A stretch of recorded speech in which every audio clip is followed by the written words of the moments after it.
microphone going on. Hopefully you can control that audio a little bit better. Not only that, I'm doing this story on Savannah Spurlock again because I feel bad for her family. They seem to believe there's a chance she's alive, so I want to help them out as much as I can. Alright, let's do a recap.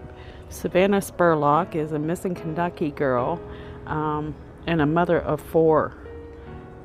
And she still hasn't been found.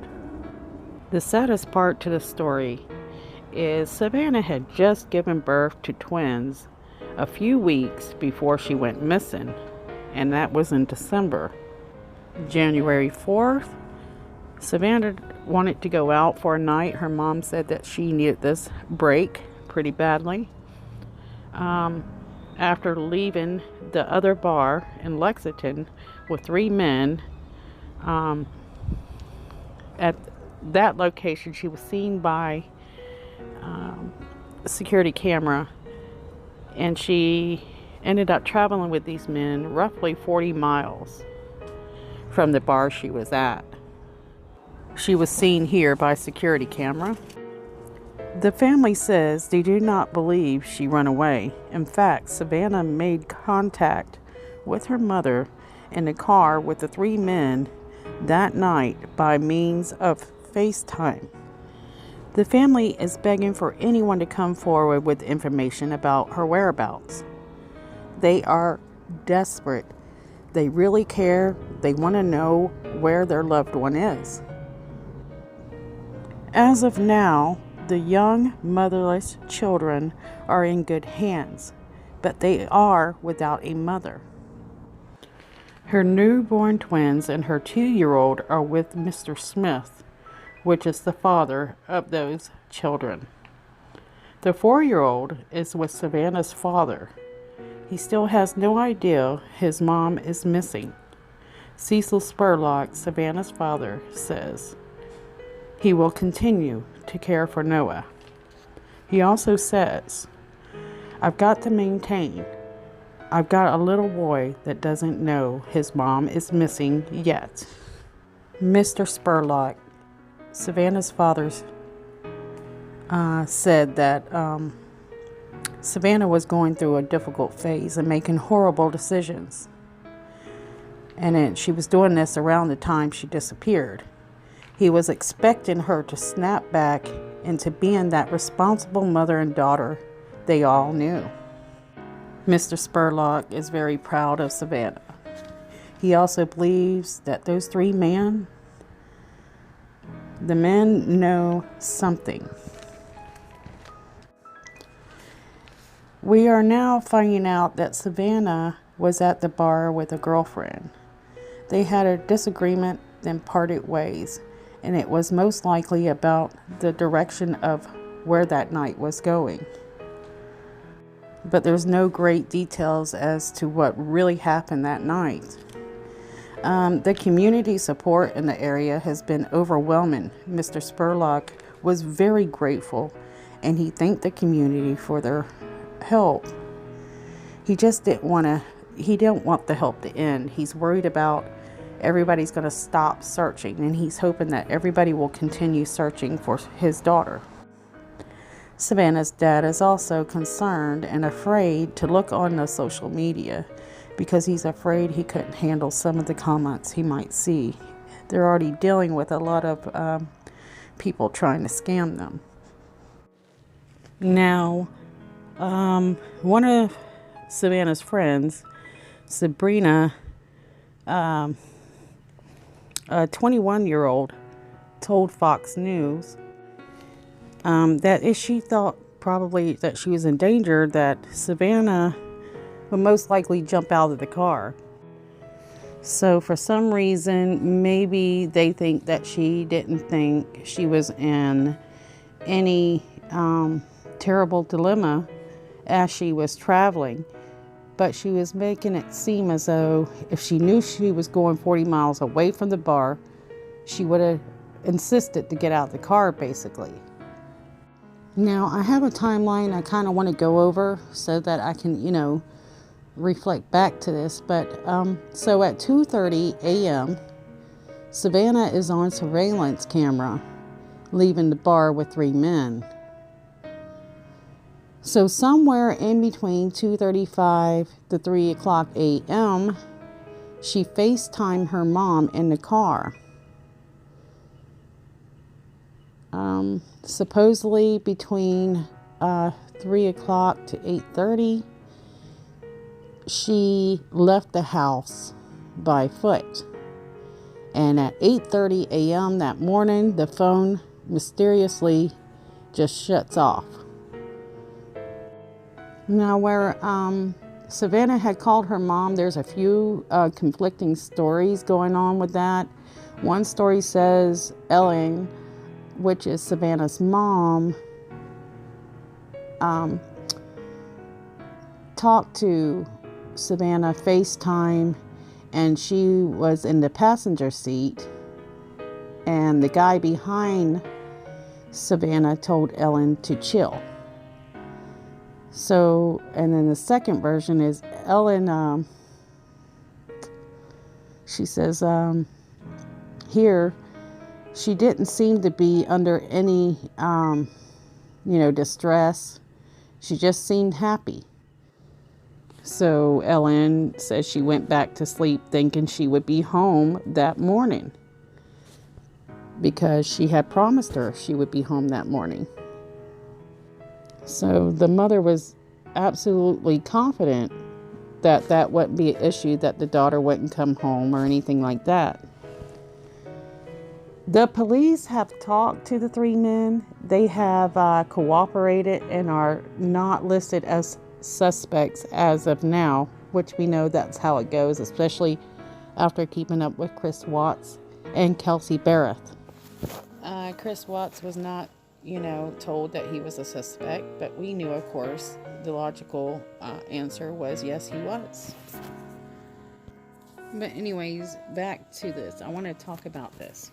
The 3 men take Savannah to their home, and they leave the bar, about 2:30, and they live about 40 miles away. So by the time she had called her mother, she was almost there. So they would probably arrive to that house around 3:15 to 3:30, I would say. And then after that, we really don't even have any confirmed time as to, where she was and at what time. We only have what her mother tells us and things like this. So, and what those men tell us, and I'm not certain they're going to tell us the truth on anything. So one thing I'm thinking is, how long did these men have to get their story straight? So let's see what they say. They say that she, left by foot. But we wonder, did she, call Uber? Did she try to hitchhike home? I wish we could get a little more information. That would really help out a lot. Another story says Savannah was in the back seat of the car. So that, I keep going back to that over and over. One of the men said Savannah, that she left the home later that morning, but he didn't say how. And again, like I said, they say another time they say she left by foot. Now, some of the things we do know is that they found her car that she drove to Lexington, excuse me, and it was located in the area that weekend after she went missing. And her mom, Ellen, had said that on Facebook. Since her phone was off, they were unable to ping it. So they really don't have much to go on, and that is so heartbreaking. It really is. And on top of it, they have people call them offering to help locate, the daughter for money, or they're trying to scam her by saying, hey, you give us $1,000, we'll tell you where she's at. So, where is humanity going? If you are one of those people and you're listening to this, you are a pathetic human being.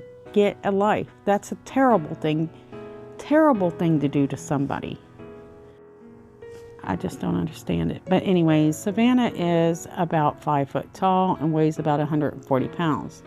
She has brown eyes, dirty blonde hair, and several tattoos, one of which is a rose on her left shoulder.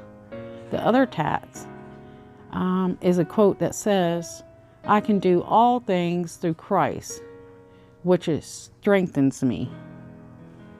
And another one that's on the right side in her midsection on her back says, "I'm her daughter."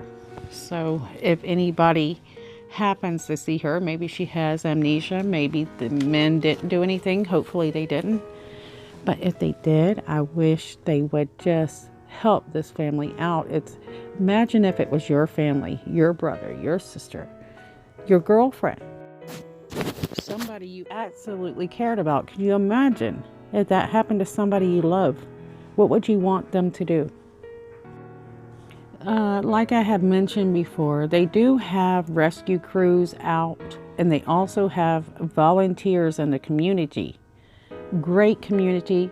You guys are doing an awesome job. Good for you. We are proud of you guys. Keep it going. But a rescue team claimed that they have found jeans and t-shirt in the area, which we all know that couldn't be her, simply because she was not wearing jeans. She was wearing a black v-neck shirt and a maroon skirt with heels. Sadly, in this case, there is not much evidence. Police say that they did forensically search the vehicles of those guys, but they have not shared their findings. One rumor says one guy might have police on him pretty heavy, and I hope so.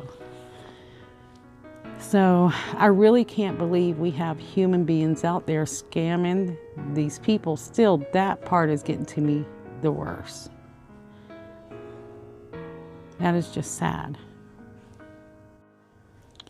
Now, we did get some information of the ex-boyfriend that has the twins and the middle child, I believe.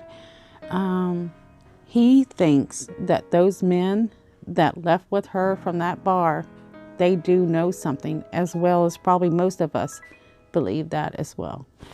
And hopefully, if these guys have a heart, they know something. And if they don't, the police are going to find out something eventually. They always do. And when they do, it's always the first person that speaks that gets the leniency. Now, looking at the surveillance camera, you can see that she seems to be cozy with the black guy of the bunch. And her kids look like they're mixed as well. So it's evidence that she probably likes darker men. And looking in the picture of the white guy, he doesn't look too happy. So I wonder sometimes maybe if the white guy got jealous and did something. Because I don't know. It's just an idea. Was it a drug deal that went bad? Is it a girlfriend that got jealous? It could be anything. But anyways, I did this video trying to get the information out there. Please, if you know something, help this family out. And bear with my voice, guys. I have got allergies going crazy right now. Hopefully we will hear something soon. I hope that she can come home alive. If you're out there and you're seeing this and you know she's alive, let her come home to those children that need her. I want to say to you, thank you so much for watching, and I will see you next time.